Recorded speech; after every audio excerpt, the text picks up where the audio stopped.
how you manage your time and work as a college student, how you make sure to organize and prepare for both the academic work and the activities of daily living is vitally important.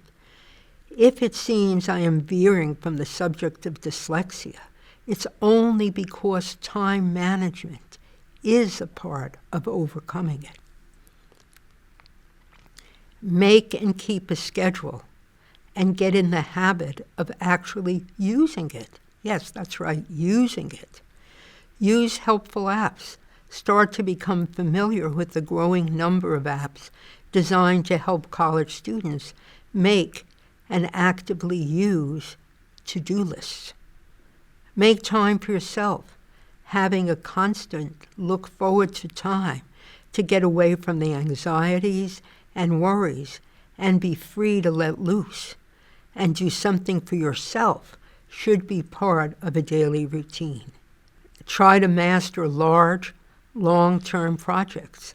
The reports and projects you do in high school will become even more complex and expansive in college.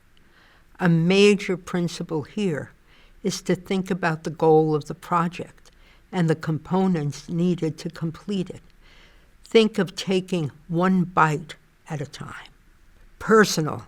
Switching back to parental concerns, high school is an ideal time to clarify and resolve any remaining issues concerning your child's acceptance and understanding of her dyslexia, and that it is a lifelong condition. Understanding the benefits of an early diagnosis. Be reassured that your child brings with him to college the major advantage of early identification. He knows who he is and has adapted to his dyslexia. Fully understanding dyslexia. Talking about dyslexia should be an ongoing conversation over time. Make sure your child understands what dyslexia is, that it is an unexpected difficulty, that dyslexia is a paradox with both weaknesses and strengths, and that it is a lifelong condition. Many have found it helpful to role play with the child and parent taking turns, asking each other about how dyslexia has affected them. This helps to solidify the student's understanding of herself, providing very helpful practice and answering a question she will be asked on many occasions when she is in college by the disability office staff or a professor, and even afterwards, perhaps when applying for a job. At these times, she will be glad to have a high level of understanding of her dyslexia. Clarifying psychological issues. There are several conditions that co-occur frequently with dyslexia, including attention deficit hyperactivity disorder and anxiety disorder. This is the time to be sure of the presence or absence of these conditions, and if present, to ensure optimal intervention, including reviewing medication your child is taking for ADHD or anxiety to make sure it is necessary and that she is on an optimal dosage. This is a time when medication adjustments can be made, their effects observed, and any needed changes implemented before college. Of course, any changes should be discussed with the prescribing physician. If your son is anxious, you may want to consider whether other treatments may be helpful, such as cognitive behavioral therapy, CBT. As you get ready to leave for college, you may want to keep in mind the thoughts of a wonderful, brilliant young woman, Halal, as she prepared to leave for her freshman semester. Here's what her thoughts were.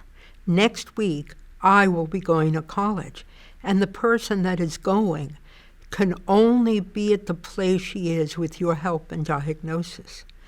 Halal was recently diagnosed at our center. Thank you so much again. You and your husband helped me change my story. Thank you doesn't really begin to describe how thankful I am that you came into my life. With your diagnosis, I was able to stop telling and believing a story that I felt was true at its very core. I was able to believe that another story could be told.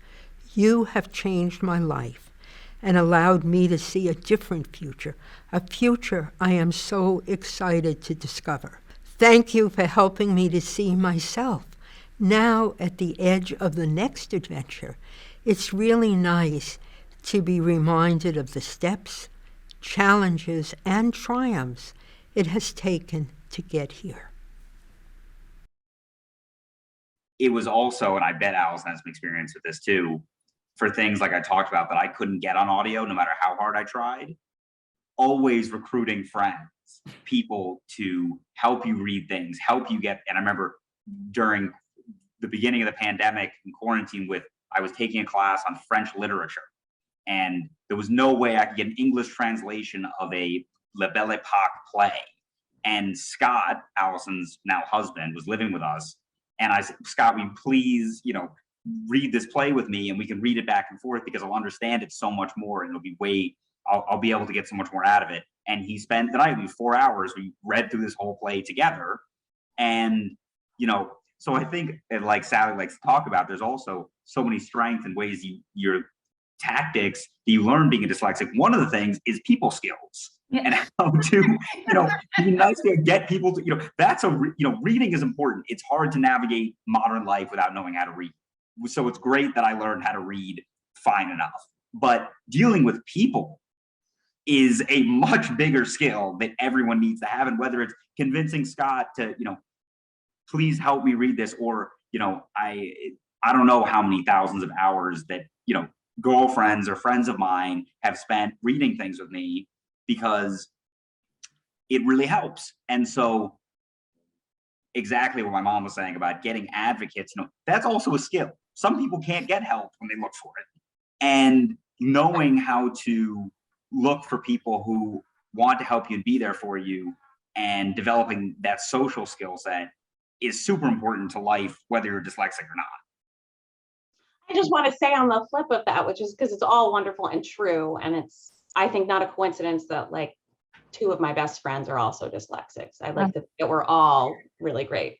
We have great people skills, but I also understand, I know when I was in college, for instance, I didn't want my friends to know how bad my spelling was. And that there was sort of a reluctance to have friends read it a certain way. I also was, because I had already had people judge me in the past, I was a little reluctant to have somebody close to me edit it, and kind of very anxious about what that person might say if they read it.